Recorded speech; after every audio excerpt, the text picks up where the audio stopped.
आखिर क्या कारण रहा होगा कि लगभग 600 फीट की ऊंचाई पर एक सुनसान पहाड़ी के ऊपर इस रहस्यमय मंदिर का निर्माण किया गया। प्रयागराज से 200 किलोमीटर दूर यह है मध्य प्रदेश के सतना जिले में स्थित मैहर। क्या इसका नाम मैहर इसलिए पड़ा क्योंकि यहाँ पर माता सती का हार गिरा था, या फिर हार से जुड़ी कोई और घटना है? क्या सच में ये मंदिर 1000 वर्ष पुराना है? और क्या सच में यहाँ पर आल्हा उदल फूल चढ़ाने आते हैं, या फिर बात कुछ इससे भी ज्यादा गहरी है? ऐसे ही रहस्यों से भरे हुए इस मंदिर में रोज हजारों की संख्या में लोग दर्शन के लिए आते हैं और नवरात्रि में ये संख्या विकराल हो जाती है। आखिर क्या है इस मंदिर का रहस्य? YouTube पर मैहर के ऊपर अनेक वीडियोस में सबसे अधिक महत्व पौराणिक कथाओं को दिया गया है। कुछ में इसे अज्ञातवास के दौरान पांडवों द्वारा स्थापित किया गया बताया गया है, और कुछ में कहा गया है कि इस मंदिर को 8वीं सदी में आदि शंकराचार्य ने बनवाया था। भविष्य पुराण, आलाखंड, पृथ्वीराज रासो के अलावा कवि जगनिक रचित लिखित साक्ष्यों के आधार पर इससे जुड़ी कई कहानियां हैं। भारतीय परिवेश में जब कोई कथा बहुत अधिक प्रसिद्ध हो जाती है तो उसमें वास्तविक एवं काल्पनिक घटनाओं के मिश्रण से ये तय कर पाना बहुत ही कठिन हो जाता है किस कथा को कितना अधिक महत्व दिया जाए। जो बात तर्क पर होगी हम सिर्फ उसी पर चर्चा करेंगे और उसी पर इस वीडियो को केंद्रित रखेंगे। आल्हा उदल का इतिहास। लगभग 800 साल पहले यानी 12वीं सदी में महोबा के आखिरी चंदेल राजा थे राजा परमर्दिदेव उर्फ परमाल, जिनकी पत्नी थी रानी मल्हाना। एक दिन जंगल से लौटते हुए त्रिकूट पहाड़ी के निकट राजा परमाल ने 2 पहलवानों का मल्ल युद्ध देखा। उनके युद्ध कौशल से प्रभावित होकर वह उन्हें अपने साथ महोबा ले आए। उनके नाम थे जसराज और बच्छराज। जसराज को जासर के नाम से भी पुकारा जाता था। ये लोग वनाफर जाति से थे। कुछ इन्हें अहिर मानते हैं तो कुछ क्षत्रिय। राजा के कहने पर जासर महोबा तो आ गया था, लेकिन जंगलों में अपनी पत्नी देवकी उर्फ देवला और 2 बेटे आल्हा और उदल को छोड़कर। लेकिन जाने से पहले राजा परमाल ने उसकी पत्नी देवला को अपने गले का हार और स्वर्ण मुद्राएं भेंट स्वरूप दिया था, ताकि आल्हा उदल का लालन पालन आसानी से हो सके। जसराज और बच्छराज ने महोबा को सुरक्षित रखने के लिए कई युद्ध लड़े। ऐसे ही जब माढ़ोगढ़ का राजा करिया राय ने महोबा पर आक्रमण किया तो दोनों योद्धा पूरी शक्ति से लड़े, लेकिन करिया राय ने उन्हें बंदी बना लिया और यातना देते हुए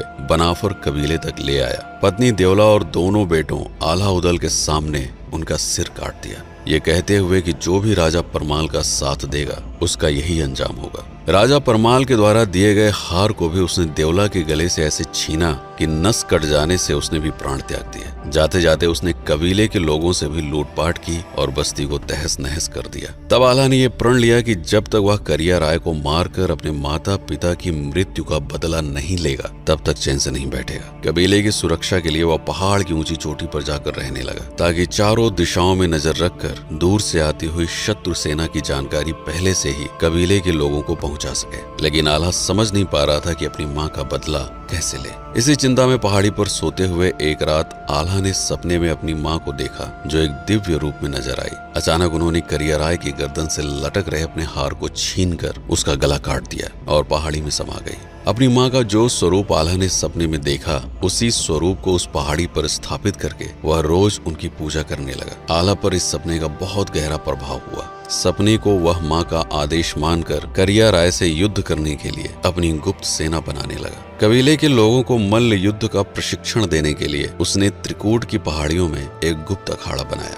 इधर राजा परमाल की सेना बिना किसी योग्य सेनापति के निरंकुश व कमजोर हो चुकी थी। राजा परमाल तक जब इस गुप्त अखाड़े की जानकारी पहुंची तो वह स्वयं आल्हा से मिलने पहुंचे और उन्हें अपने साथ महोबा ले आए। रानी मल्हाना ने दोनों को अपने बच्चों की तरह स्वीकार करके उनका लालन पालन किया। शीघ्र ही युद्ध का प्रशिक्षण पूर्ण करके आल्हा ने सेनापति के रूप में युद्ध भूमि में कदम रखा और करिया राय की गर्दन काटकर पहाड़ की चोटी पर स्थापित की गई अपनी मां की मूर्ति के चरणों में समर्पित कर दिया। तभी से उस मूर्ति को मां शारदा के नाम से पुकारा जाने लगा। शारदा यानी सरस्वती अर्थात विद्या, वाणी और आध्यात्म की देवी, जिससे आल्हा को प्रेरणा मिली करिया राय को मारने की। चूंकि आल्हा ने करिया राय को मारकर अपनी मां का हार वापस लेकर उस मूर्ति पर चढ़ाया था, तब से इस क्षेत्र को मैहर के नाम से जाना जाने लगा। कहते हैं अपने जीवन के आखिरी 12 साल आल्हा ने इसी मंदिर में समाधि और ध्यान करते हुए बिताया, अपनी मां के उस दिव्य स्वरूप को फिर से देखने के लिए। लेकिन आल्हा को वो दर्शन हुए या नहीं ये कोई नहीं जानता। और सबसे बड़ा रहस्य है आल्हा की मौत को लेकर।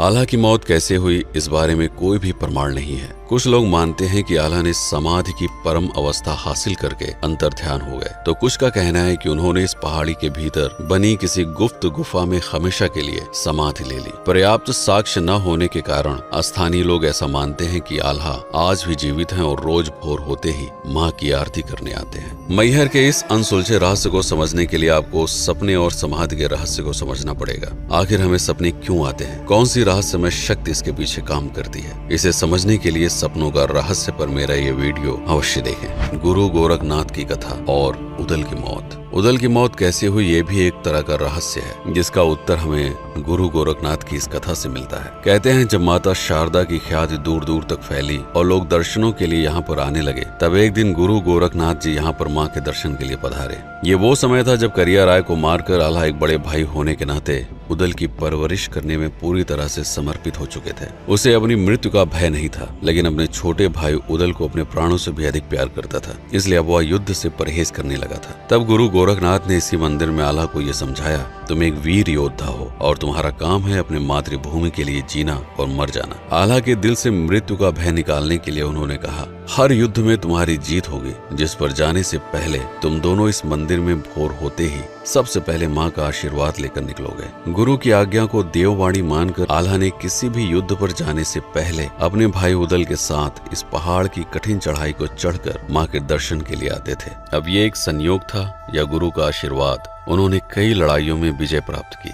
आल्हा खंड काव्य के अनुसार उन्होंने 52 लड़ाइयां लड़ी थी, जिसमें से 51 में उनकी जीत हुई। हालांकि इतिहासकार इन तथ्यों को सटीक नहीं मानते। पृथ्वीराज चौहान युद्ध कथा, उदल की मौत। आज से लगभग 1000 साल पहले पृथ्वीराज चौहान ने बुंदेलखंड की धरती पर अपने साम्राज्य का विस्तार करने के लिए महोबा पर आक्रमण किया। राजा परमाल ने आल्हा उदल को इस युद्ध का कार्यभार सौंपा। युद्ध से कुछ दिन पहले आल्हा ने अपने भाई उदल को सेना की तैयारी के लिए महोबा में ही छोड़कर मां शारदा के दर्शन के लिए मैहर अकेले ही आ गए। लोग कहते हैं कि शायद यही वो कारण था जिसकी वजह से पृथ्वीराज चौहान के साथ युद्ध करते हुए उदल वीर गति को प्राप्त हुए। अपने भाई की मृत्यु का बदला लेने के लिए आल्हा ने अपनी पूरी शक्ति से पृथ्वीराज चौहान से युद्ध किया। अंतिम युद्ध से एक रात पहले गुरु गोरखनाथ आल्हा से मिलने उसके शिविर में आए। लोग कहते हैं यहीं पर गुरु गोरखनाथ ने आल्हा से ये वचन लिया था कि तुम पृथ्वीराज चौहान को युद्ध में भले ही हरा दो, लेकिन उन्हें क्षति नहीं पहुंचाओगे। गुरु के इन वचनों से आल्हा आहत हुए और उन्होंने अपने भाई की मृत्यु का बदला न ले पाने के विक्षोभ से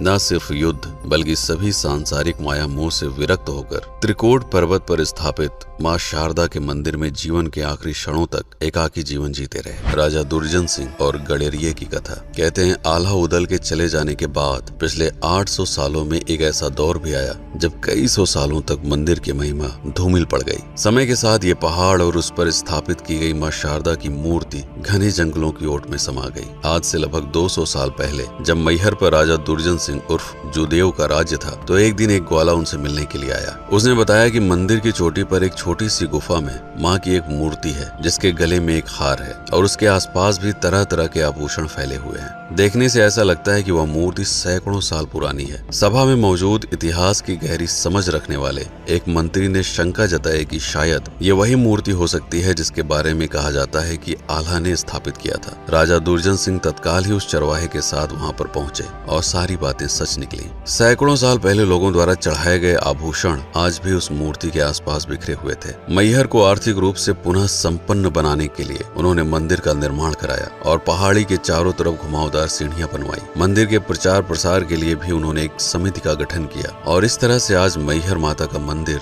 दूर दूर तक अपनी पौराणिक और ऐतिहासिक ख्याति के लिए जाना जाता है। आज न सिर्फ पर्यटन बल्कि कई फैक्ट्रियों से भी मैहर की अर्थव्यवस्था चलती है। आशा है आपको ये वीडियो पसंद आया होगा। ऐसे ही ऐतिहासिक एवं धार्मिक स्थलों के ऊपर तथ्य के साथ प्रमाणित वीडियो देखने के लिए चैनल को सब्सक्राइब करना न भूलें।